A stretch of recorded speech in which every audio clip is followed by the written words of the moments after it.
let's head into the papers now, see what the headlines are. I have with me in the studio a senior researcher, Cyril Abaku. Cyril, good morning. Good morning to you, Mike. I hope you're staying safe. Yeah. Well done. All right.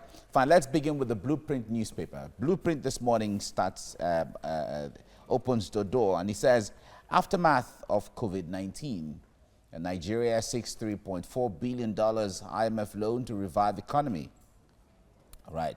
And it has some multiple riders there saying $2.5 billion and $1 billion from World Bank and Africa Development Bank, respectively. Targets 2.3 trillion naira to fight pandemic.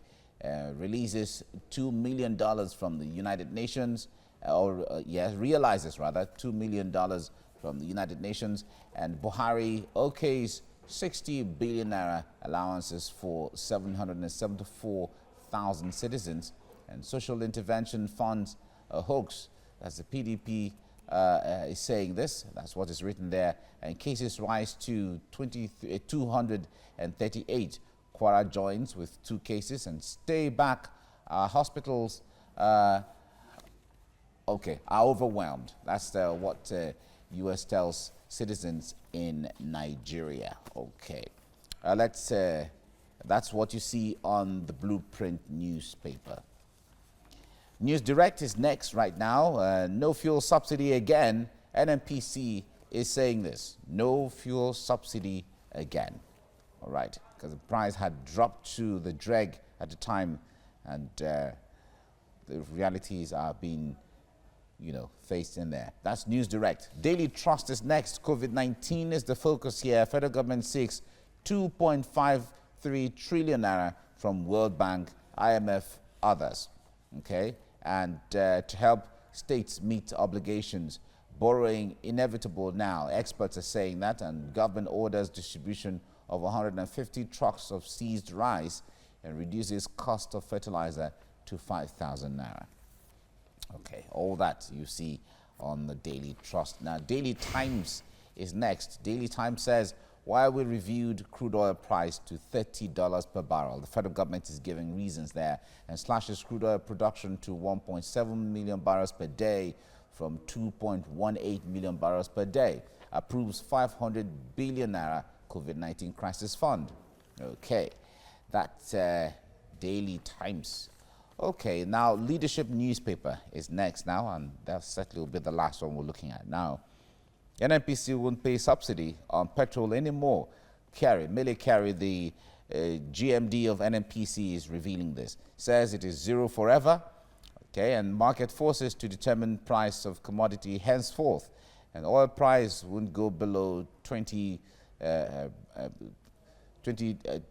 per barrel. Okay, that's what he's saying. And on crude down by $3 as supply uncertainty pervades market. Okay, Cyril, I know the stories of the borrowings from IMF, or the request to borrow to get loan from IMF and the Africa Development Bank will interest you. At this time, certainly, Nigerians will agree with the government one way or the other, considering the realities of what is on ground economically and health, socially, and all of that, to borrow some monies. But one would say that the trust between Nigerians and the government over the decades, over the years, as to when these monies are borrowed, how is it utilized, is another thing altogether. What do you say? No, I mean, the fact is that if you even watch the mood or the trend, Nigerians appear to have kept one eye on coronavirus and another eye on the conditional cash transfers that are being made. Yesterday, some pictures emerged online saying that in my own hometown, money was being shared. So somebody called me and said, see pictures. And Mike, I saw faces of people that I knew. So I was excited, and then I made some calls home. I said, money is being, they said, nobody has shared any money here. Whoa. Now, this is what, so how did the pictures come? And people I knew in the pictures, this is how cynicism grows. People always feeling that they are being used for something. And so, but money has been shared actually in some part of Nigeria. We've seen money being shared. And so people, the concern is that for a fact, We didn't enter 2020 on a high economically as a country. We didn't enter 2020. In fact, the unemployment figures were rising. The productive sector was also declining and so on. And inflation rates. Inflation was also, you know, shooting through the roof. By the end of February, we knew that the budget was out of the window because oil price had crashed. COVID-19 was corroding the oil price.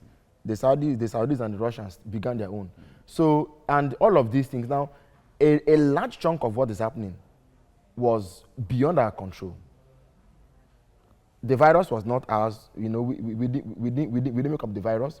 The war between the Saudis and the Russians, we didn't cause it.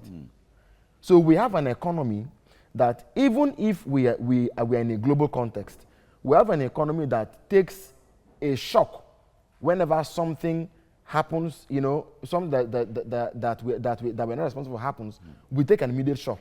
It means that ab initio, our economy has some innate problems. So, but now that that push has come to shove, we have to go and borrow. Now, if you look at the rhetoric of this desire to go and borrow, it is not essentially to build roads or to provide pipeline water or anything. The immediate sector that is taking the hit is the health sector. That one, we even saw a report just now that the health sector has its own issues. But the fact is that we are having to borrow so that we can so that we can even as much as survive. That's what we've come to. Why have we come to this pass? It is because, like rightly you are asking me, we have mismanaged our economy for a very long time. But the question is that we are not the only ones who want to borrow from the IMF, World Bank, AFDB. When we borrowed, so we borrow from there, we also take a portion of it from the Sovereign Wealth Fund or the Social Wealth Fund. We can't continue to borrow. But I wonder how disposed the World Bank or even African Development Bank will be to give us that amount of money. Because if you look at countries of the world, many countries are going through the same challenge right now. If Nigeria is demanding for that, certainly Ghana is going to have its demand, Togo is going to have its demand, South Africa, countries. Kenya, Ethiopia, and so on. You see, the underlying philosophy of the International Bank for Reconstruction and Development and all of these Bretton Woods institutions is that ostensibly they are there to meet development needs. So we have them. Britain, the US, Canada perhaps don't have the kind of needs that we have. So ideologically, they are more disposed to giving to us. But we have become very, very, very smart borrowers. Have you not gone to some villages in Nigeria where they say World Bank assisted, European Union assisted? Because sometimes we go to them and say, no, don't worry, you will even oversee the execution, just come. We become smart borrowers because we lack the integrity to a large degree. And I mean, apologies, but we lack the integrity for them to believe us at our word. And so you will find that there will be terms and conditions that will look appealing to these institutions to make them put their hands in their pocket and say, okay, take this and pay. But the fact is that our debt stock is increasing. It doesn't, and then our ratings, I think, fell to about being negative last month or so. So the fact is that as an what we are doing is basically treating the wound. We perhaps that we didn't entirely create for ourselves. You know, so we're treating, but we are not all, but I'm not sure if we are looking at a healing process that may take away the scar to make us still look attractive. Mike, let me explain further. You see, even if COVID-19 didn't happen, there was war between the Saudis and the Russians. The COVID-19 that began in China consumes 14% of the global oil output. Okay? So one way or the other, we were affected. But that is on the one hand. These things, the negative rating is the thing that we brought upon ourselves, as it were. Okay. So there are the external factors and there are internal factors. What we're dealing with for now are problems caused externally, but the ones that are being caused internally are being overlooked because, as it were, you cannot cure it without diagnosis. So on the one hand, you don't want to admit that something is wrong. But again, you have to. So this is where we are. Yeah. It's a quagmire. Yeah. Beyond the issue of the country as Nigeria, part of that loan, the Minister of Finance was explaining when he was making that announcement about $1 billion of that dollars. It certainly is requested on behalf of states. How do you think, beyond what the federal government is doing, we also have other governments, state governments, which certainly have the powers and have the leverage and have the freedom to execute funds at their level the way they want. How do you see them? How do you assess how Evaluate what they they're have, doing with exactly the money. how they've justified the monies even at their own level too? Well, you see, it's one of the internal issues that we have. Like I was talking about external and internal. This one is internal. Look, in every crisis, there are risks and there are opportunities. There are benefits to be derived. But when states have remained unproductive, they don't, now again, we may even go back to the issue of powers, devolution, federalism, and so on. When they're not producing anything on their own, how do you expect them? In the US, for instance, you would see Andrew Cuomo leading the battle in New York. You see Mr. President. So they understand that. So there are responsibilities, and where there are responsibilities, there are expectations. But it's a bit different here. Now, governors are waiting for the federal government to send to them.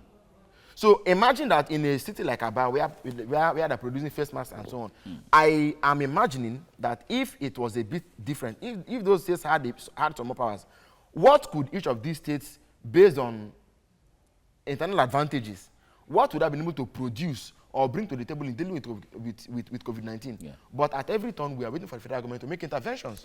All right. So we keep waiting to see what the burden on the FG change. is just too much. All right. All right. We look forward to greater days. Thank you very much, Cyril Abaku, for your time. Thank you. Right. You want to get into the papers now, see what the headlines are in Nigeria. I have with me Cyril Abaku, senior researcher with us here to do justice to understanding some of these headlines. Cyril, nice to see you. Thank you, Mike. Great. Blueprint newspaper is where we start from this morning. Blueprint says, aftermath of COVID-19, Nigeria seeks $3.4 billion IMF loan to revive economy, and $2.5 billion, $1 billion from World Bank and Africa Development Bank, respectively, and targets 2.3 trillion naira to fight pandemic. Realizes $2 million from UN, and Buhari okays 60 billion naira allowance for 774,000 citizens, and it goes on and on there with the multiple riders there. And there's also a rider there that says, stay back, our hospitals are overwhelmed, US tells citizens in Nigeria. We are aware that there was the commencement of evacuation of American citizens from Nigeria. All right, that's a blueprint. From there, let's go to News Direct. No fuel subsidy again. NNPC is saying there's no more fuel subsidy, and certainly my guest would like to comment on this when we begin the discussions. Daily Trust is next. COVID-19, federal government seeks 2.53 trillion naira from World Bank, IMF and others, and to help states meet obligations, and borrowing inevitable now, experts are saying, and government orders distribution of 450 trucks of seized rice. It reduces cost of fertilizer to 5,000 naira. Okay, that's Daily Trust. Daily Times is next now. Why we reviewed crude oil price to $30 per barrel. The federal government is giving reasons here. Now slashes crude oil production to 1.7 million barrels per day from 2.18 million barrels per day. Approves 500 billion naira COVID-19 crisis fund. All right, that's Daily Times. All right, the Leadership newspaper is next now, and certainly that's the last one now. NNPC won't pay subsidy on petrol anymore. Kyari, the GMD of NNPC, saying this, says it is zero forever. Okay, market forces to determine price of commodity henceforth, and oil price won't go below $20 per barrel. Crude down by $3 as supply uncertainty pervades market. That's what you see on the front page of Leadership newspaper, and that's where I like us to hit it from. Cyril, NNPC won't pay subsidy on petrol anymore. That's Kyari saying, and he was quoted as saying that it is now zero forever. Zero forever. Zero forever. Now, the politics, if you have to put it that way, or the dynamics, let me say, of the issues of subsidy, we have seen the impact and the intrigues back and forth, the blackmail All of that over the years and all of that. And Nigerians are saying, take off subsidy on one hand. But another section will say, if you take off subsidy, Nigerians cannot survive because of the cost of landing cost and all of that of production. Most of the numbers fabricated anyway. No, but the fact is that I think the biggest takeaway for me now is that we have something, we can quote him. In future, we can quote him. And Nigerians must be awakened. You see, because the fact is that it is not enough for government to say things. It is also important to have an awakened citizenry that is able to hold government to account. We need to hold them to account on this matter. Like you rightly pointed, it's not dynamics, it's politics. In fact, politics of the crassest kind, politics of the sorriest brinkmanship, politics of the worst, you know, the blackmail, the propaganda, the lies, the murders, and so on. But so if finally we are realizing that there is, like I said, you know, in the first session, things beyond us can now force us. You know, there is this feeling among some Nigerians that, look, oh, my friend, Dr. Osentam George, wrote on his Facebook page, he said that Nigerians are leaving political reforms to a virus, that they are preparing for a virus to finish the job, that the virus should target people. Do you understand what I'm saying? So it's as if what we cannot do now, coronavirus is coming to the rescue. That's how bad things are. Yes, about it. So, but by and large, we have realized, you see, when you do economic planning, or any planning for that matter, you plan for the worst case scenario and work towards the best case scenario. That's what you do. I don't know what they call it in management or leader, but the basic, you plan. They look at the SWOT now analysis. We have seen it that we can't sustain this. And it's not only this. God forbid, if we take this loan that we're taking, there are about 80 countries on the queue. 20 countries alone are in Africa. Of course, what do you expect? By the time we have exhausted, because now they're taking the loan and they're saying, IMF, please, and all these bodies, please, don't allow us not to repay any debt this year and next year. But you're only postponing doomsday. So the time is going to come, we say, you know what? What is the best way possible, assuming we didn't have an IMF or a World Bank or an AFDB? That day is coming. No, but now the NNPC GMD is saying no more subsidy. If the forces of demand and supply are going to decide what the price is. Now, the point there is, based on the distribution chain, that everything comes from either Lagos, Port Harcourt, and all of that, and the riverine states. How do you think people in Maiduguri and in Kano or in Jos, in Benue and Sokoto are going to cope with all of that? You see, that's in the call subsidy. I don't call it subsidy. Okay. I think it should have another name, but it is just our an embellishment, Okay. a crystal ball that when you open it, you see all kinds of things involved in it. You know, the GMD statement does not address all the issues. Yes. That's the truth. You have issues of the Petroleum Equalization Fund. When they reduce the price, and we're asking, okay, so, there were a lot of unanswered questions. But he has said it. Let us take it that this can open can chart a new path for the sector. In finding solutions Now, to all of the areas. He also said that the NNPC will remain in the market as a metaphor or as some kind of conscience to enforce the actual price at which it should be sold. Okay. So the NNPC will be selling at a price it expects the entire market to comply with.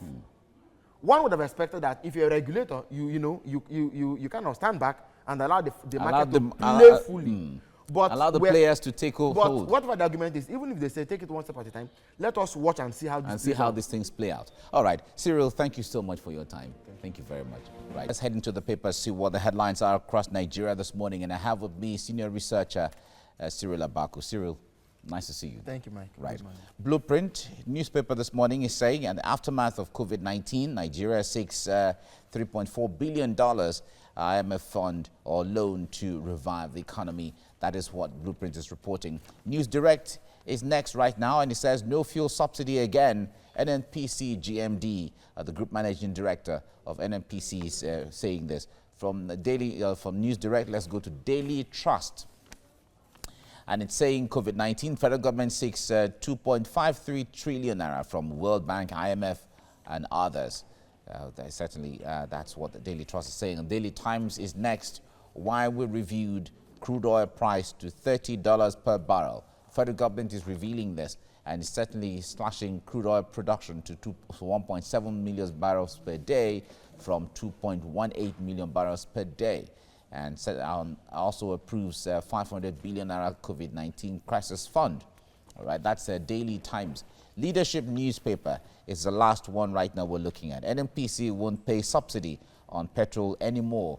Kyari is revealing this and says it is zero forever. Market forces to determine price of commodity henceforth. And oil price won't go below $20 per barrel. Crude down by $3 as supply uncertainty pervades the market. These are all the stories on the headlines this morning. But certainly, Cyril, what I'd like to draw attention to is some of the revelations coming out from pictures, from observation, from reports, and all of that, that as the days go further, the lockdown, especially in Lagos, people are beginning to flout the order to stay at home, especially even in Lagos. What do you say to this? We might as well call it the breakdown of the lockdown. Yesterday, it was unprecedented. In fact, it was not just that people were flouting it was, and how do you even enforce the law? There was gridlock, there was traffic lock jam. People couldn't even move. It was the picture of the typical Lagos you would think to see on a normal day. It didn't look like there was a lockdown at all.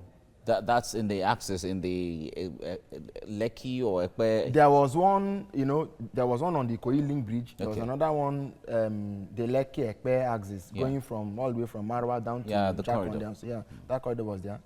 Then, even this morning, somebody just complained to me. I don't know where that guy is, but I think it's within this Iyanokpaja area and so on. He said it didn't even look like we were fighting coronavirus.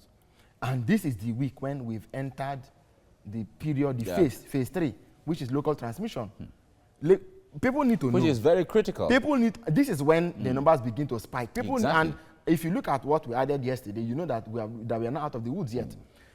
People need to know that in Lagos alone, we are still tracing no fewer than 2,293 people are still being traced. And so when we see people coming out on empty roads to jog, to work out, and they're sweaty, they're mingling, they're playing football and so on, it doesn't help. In fact, at this time, from what health analysts are saying is that you won't be seeing one case like that anymore. You're going to be seeing cases, if they're going to spike, you're going to see in 4s, in 5s, because it is the issue of a person infecting his family, and then the entire family is being brought into the loop, as the case may be. But when it comes to enforcement, when the president makes a pronouncement in that regard, and certainly everyone knows that it is for the benefit of the people, on the other hand, it is left for the government of the state to also follow suit. The governor was kind enough to have told security agencies and said, look, treat Lagosians kindly. Treat Lagosians, friendly. But it appears that people are now taking the law into their hands. There's something we can do about helping people to cope and stay home. And for me, it won't come with stringent enforcement. It will come by persuasion. Because staying at home alone, you're breaking people's culture, our cultural code of loving to mingle. That's one.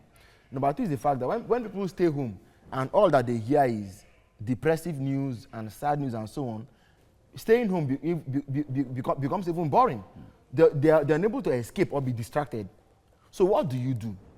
Yesterday, the President Task Force briefed and said that we are going to partner with the creative industry to do some drama skits and so on. It's coming a bit too late in the day. And you don't do it as an intervention. What I think they should do is to create a special purpose vehicle. There should be it should be a pure escape corridor, pure light entertainment. So even if it means setting up a new radio station or TV station to do that alone, just distributing those skits for people to listen to and feel, because there's too much information. Yeah, exactly. There's too much information. So how do you that's what I'm going to say. The issue there is the issue of talking about information overload. Infographics, as we call it. Exactly. So people have too much information about what is going on. And it's not good news at all. And they want to be distracted with something else. How do you create something? It's not just random skits. Well, for me, I think we should open, okay, so here's what we can do. If it is television, open a new TV station. Make it free across all cable and terrestrial But why platforms. do we need new TV or new radio stations? Mike, Don't we have enough of these already? No, Mike. I'm talking about Because single format. Yeah, because the point there is, if you're coming up with the new TV or a new radio, for instance, it's going to take time before people catch up to know Why that. should it take time? No, but that's the thing. We are fighting a war. You do aggressive. As I'm talking, where is the NOA today? Exactly. You should be talking about NOA. Good. This is the issue. They have the channels. Out of 774 local government areas, they all have press officers. What are they doing? So you are engaged because we're fighting a war. We're fighting a health war. You are engaged. If you want to engage, if you can't do the job, it's a different thing. But if you must do it, you must do it right. People are coming out because they're not getting it at home. I can't sit at home in the morning. Maybe I eat. Sometimes they say they're sharing money. I'm not seeing the money. They're sharing food. I'm not seeing the food. So I come out in the morning. I want to jog. He said I should go back home. I tune radio. That people have died in Italy. People have died in Nigeria. I tune television. The pictures are even. So what am I going to do? All right. You have to create. Look, it is a psychological message. It's not purely informational. Okay. It is primarily psychological. All right. You look at the demographics and psychographics, then you target it. People should at least, even if it's for 4 hours a day, people should have something to look at and that will reduce the anxiety, reduce and the panic tension. And all of that. All right. Mike, we have to sorry, leave can here. I just add this now? You have people, women who, somebody called me yesterday and said his wife is pregnant. The security won't let him go to the hospital to go and see her. How do you address that? So if you say supermarket should open from 10 a.m. to 4 p.m., people will travel to go and buy things. All right, no problem. We have to leave it here. The security agencies and government, they know what to do. So they'll do the needful. Thank you, Cyril Abako, for your time. My God. Thank you.